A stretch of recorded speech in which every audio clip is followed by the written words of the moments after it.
This is actually happening. Finally, after a saga that seems like it has taken literal years, because it has, an American team, the second American team, will be on the Formula One grid starting in 2026. And not only that, they will enter as the 11th team. Now, here's something that's very, very interesting and something that is going to be discussed heavily during this video. While this team is the artist formerly known as Andretti, this team does not use the A word very much at all. In fact, this entry will be known as Cadillac Racing, although the group behind it very much the bones of what was originally supposed to be Andretti Global, and prior to that, Andretti Autosports Formula One program. I think this is a good thing. At the risk of making the Las Vegas Grand Prix and my attendance my entire personality, this is a point that I didn't get to make in yesterday's video, and I would very much like to make now. I think that Formula One is only going to benefit from more cars on the grid. If for nothing else, the racing product is going to get better. One of the observations that I made in my time watching Formula One in person is that Formula One tracks are very long, right? The Las Vegas Grand Prix circuit was 3.9 miles, almost 4 miles.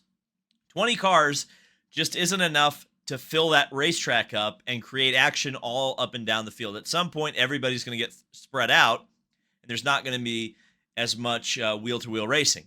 So from my perspective, and this is somewhere where I differ pretty greatly from folks like Zach Brown, who have come out and even said IndyCar needs to reduce the amount of cars that they have on the racetrack, and they have 27. I completely disagree with that, because I think that more cars add to the track density and make it much more of an exciting show in terms of a race for the fans. Because you might even be complaining, oh my God, what about lap traffic? Well, to me, one of the great aspects of this sport is when great drivers have to negotiate lap traffic, have to deal with slower cars. One of the most exciting sequences in this week's Grand Prix was when the faster cars ended up mixed in with the slower cars due to early pit stops from some of the faster runners. That's exciting to me. So an 11th, 12th, 13th team, bring them in. Come one, come all, fill up the grid in Formula One. It will only make Formula One better. But the whole story of Cadillac Racing coming into Formula One has just been so convoluted and so odd and bizarre.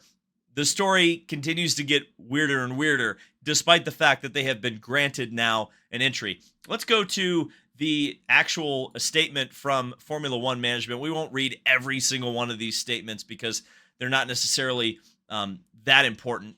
But essentially, Formula One announced that they have reached an agreement in principle with General Motors to support GM and Cadillac as the 11th team on the Formula One grid in 2026. You have the president of Liberty Media. You have Stefano Domenicali, who at one point said this particular group would be uncompetitive if they joined Formula One. So it's quite interesting that the tune has changed, and this is what Domenicali had to say. General Motors and Cadillac's commitment to this project is an important and positive demonstration of the evolution of our sport. We look forward to seeing the progress and growth of this application, certain of the full collaboration and support of all the parties involved. And specifically, the most important party involved, I would say, is one Dan Taurus, who is credited here as the CEO of TWG Global's motorsport business. And what does that sound like? The Global's in the name, but one word is missing. And that word is Andretti. And this is what Dan had to say. I do want to read his quote. We're excited to partner with General Motors in bringing a dynamic presence to Formula One. Together, we're assembling a world-class team that will embody American innovation and deliver unforgettable moments to race fans around the world. We appreciate the FIA and FOM's support of our application and their recognition of the value we can bring to the championship. And that is so funny, too, because so many times, Mario Andretti, we interviewed Mario about this 2 years ago in St. Pete on this very channel. Check out that interview. It's pretty good. But Mario continued to point out that they ticked every box that Formula One laid out for them for value that they were bringing to Formula One. And it's interesting that the through line has not changed whatsoever. Dan Taurus CEO of TWG Global, which in a former life was probably Andretti Global, right? You get it? Because, of course, Michael Andretti's been forced out, and that's going to be a big point we're about to cover. But nothing's really changed. The only thing that's changed is that one Andretti is not going to be involved in this. Then that Andretti's name is not Mario Andretti. I just mentioned him. Mario Andretti feels very lucky because he's been able to stick around for this long and do what he's loved. The idea that the Cadillac F1 team wants to be around. I'll help where I can. At a non-executive role with the team, not involved in day-to-day operations, mainly because Mario does not want a job, but offering advice, inspiration, and friendship anywhere I can. I am beyond fortunate. Very cool for Mario. I think it makes perfect sense that Mario is involved in this program still, despite the fact that it no longer bears his family name. Mario has been one of the key figures to try to get this program greenlit. It makes a ton of sense. And not only that, you want to talk about box checking. You want to talk about value. Certainly for the Cadillac program, for Dan Tauris's organization putting this whole thing together, Mario is obviously the 1978 Formula One world champion, one of only 2 American drivers to do that. It's important for not only Cadillac, it's important for Formula One that Mario continues to be involved, despite the unpleasantries, despite all of that. Makes a lot of sense. But now we reach the elephant in the room, and that is one Michael Andretti. And Michael really is, I would say, the tragic figure of this whole thing, because let's read his statement on Twitter first, because I think kind of sets us all up. The Cadillac F1 team is made up of a strong group of people that have worked tirelessly to build an American works team. I'm very proud of the hard work they've put in and congratulate all involved on this momentous next step. I will be cheering for you. He'll be cheering for them because Michael Andretti is no longer involved with the team that he built. And, the minute, and this is where things get a little bit uncomfortable, I would say, because Michael Andretti, a month ago, it was announced that Michael would be no longer have an ownership stake in Andretti Global, had been completely removed essentially from the team. I believe he said that he would continue to work on the IndyCar side as an ambassador for the team, but had no power, had no say. And it's pretty obvious now that part of the reason, I would say, just reading between the lines, right? Not necessarily saying 100% definitively this is why it was, but reading between the lines, Michael Andretti being removed from the Andretti team and specifically the Andretti Cadillac F1 effort, all of a sudden the path became much easier for that team to come in. And ultimately, Michael was very combative in the media. He said a lot of things. I think he said a lot of things that were correct. I don't think Michael was necessarily wrong to fight the good fight. He clearly put a lot of work into making this happen. I don't believe this happens without Michael Andretti and his contributions to this effort. And I don't think he should be forgotten when this team eventually does get to the grid, because that family, and in particular Michael, they were very much the driving force behind it. Yeah, sure, Dan Tauris is a huge part of it, a huge motivating factor, a huge budgetary factor. I don't want to take anything away from Dan, but, the Andretti family really wanted this to happen. And the fact that Michael's not going to be involved at all is pretty unfortunate. But I think, at the end of the day, he was treated poorly by Formula One when he arrived in 1993. And yes, the story, there's 2 sides to every story, right? We've heard one side of the story. We've heard the other side. It was not a good situation for Michael Andretti to be in 1993 with McLaren. No doubt about it. But I think Michael held that grudge and ultimately bit him. Because I think a lot of the people involved with F1 now were not necessarily, or are not necessarily, the people who are involved in the higher levels of Formula One right now. So I think that some of Michael's heart was in the right place. Michael's passion was in the right place. but I think some of the anger was misdirected. And I get it, because when you want something so bad in life and you're rejected by it, the natural human emotion is going to be to lash out. And I think that Michael had a lot of unfinished business from 1993. I felt like he didn't feel like he got a fair shake. And the minute Formula One started making things difficult on his team side to be approved to run a team, to even buy out another team, he lashed out, and understandably so. But it ultimately cost him his team. It ultimately cost him not only this F1 dream, but it also cost him his IndyCar team. It cost him his sports car team. It's an incredible tragedy, and one that I think probably someday down the line a book's going to be written, because it really is one of the crazy stories of modern racing. I think I said a couple of times, when this whole process began, is that this Andretti F1 program was going to be one of the biggest motorsport stories of the year at the time, and I definitely think of the decade of the 2020s. We're looking at one of the biggest stories, because this continues to roll down the hill and create more and more ripple effects. And one of those is that Michael Andretti isn't a team owner anymore. It's wild. And to confirm that, Marco Andretti specifically congratulates his grandfather, Mario, for being involved in the Cadillac F1 team, which I think is, again, great for Mario. Great for Mario. And Mario actually retweeted an article from NBC News that he was quoted in. And there's a couple of bullet points that we should talk about here. Obviously, we already talked about the fact that Mario is going to be serving as an advisor to Cadillac in F1. The talk of the town, and confirmed by Mario, is that Ferrari would be the power unit that would supply Cadillac's efforts for 26 and 27.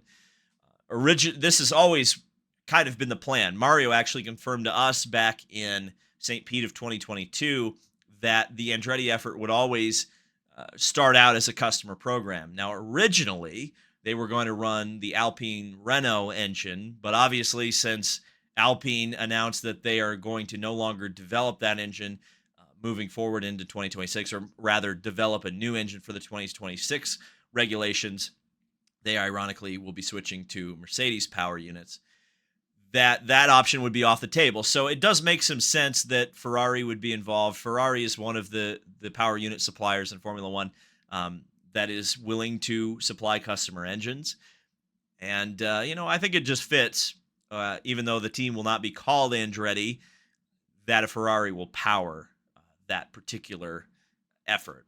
Though it is odd, not unprecedented in Formula One, that a car manufacturer will be supplied by an engine that is built by another car manufacturer.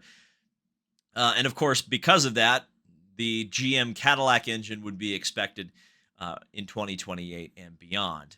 And that would add to a growing list of companies that are building Formula One engines, and in particular, ones on the American side of the fence. Ford, while they won't be building the internal combustion engine for Red Bull's efforts in 2026 and beyond, they will be providing the electric motor and stuff like that. And of course, they're going to badge the whole thing as a Ford, so you might as well just call it a Ford.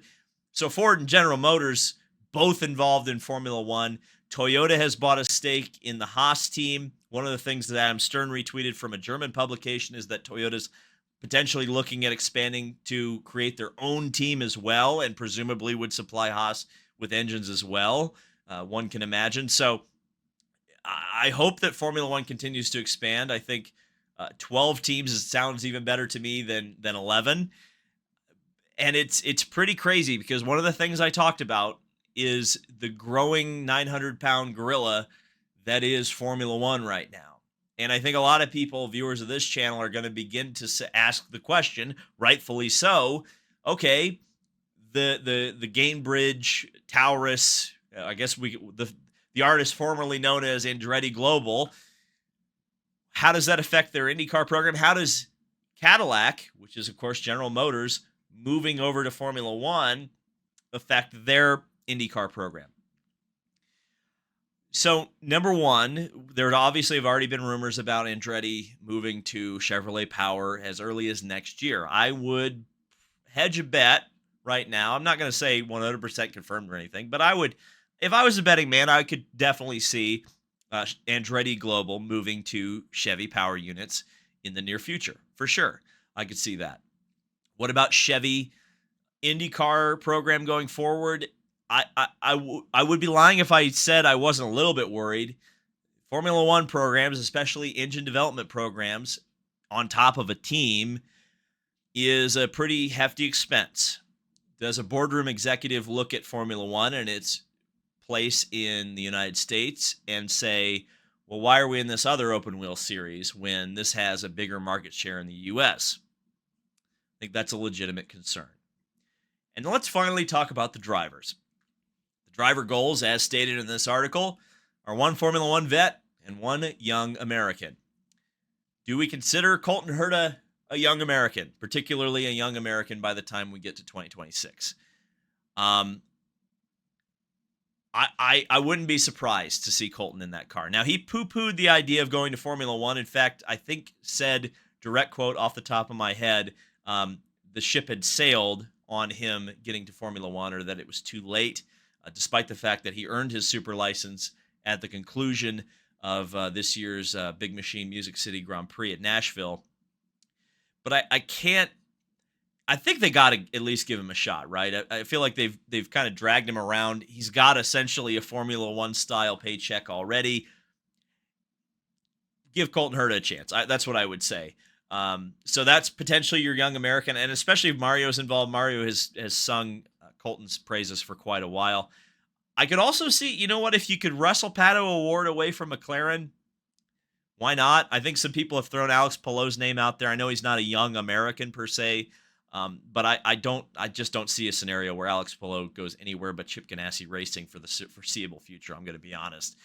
An F1 vet, I mean, why not a Valtteri Bottas? You could. Is Fernando Alonso just truly Teflon Alonso? Is he ever just going to go away? Why not? Is a Sergio Perez a realistic option? Would you want him there? You know, who are the type of drivers who could really develop a car? We'll have to see. But Marcus Ericsson's already on the payroll. Is Marcus in a position where he could return to Formula One? Could you just go Marcus and Colton? Stranger things have happened. And I suppose that begs the question, if there is an opening in Andretti Global in IndyCar due to Formula One, well, that would seem to be a pretty hefty IndyCar seat that would be open to either the highest bidder or somebody who would get hired for that position. So there's a lot of things, a lot of interesting things, I would say, about this announcement that are long-reaching and don't just stop in Formula One, because, you know, whether you like it or not, Formula One's here to stay in the United States. General Motors and Ford are not involved for no reason. There are not two Formula One teams that are U.S.-based for a reason. There are 3 races, potentially more, coming in the future. The TV package, the Lego sets, all of it, Hot Wheels. It's going to be around for a while. It's going to be a major presence in the United States, and we're definitely treading in new territory. There's no doubt about it. It's a brave new world. We're just living in it. Thank you guys so much for watching. If you're an American, if you're in the U.S., or if for some reason you're abroad and you celebrate Thanksgiving, happy Thanksgiving to all of you out there. I'm looking forward to celebrating myself. And if not, happy Thursday. We'll see you very soon. Much more content on the way. They're giving us a lot to talk about, which I appreciate. We'll see you in the next video.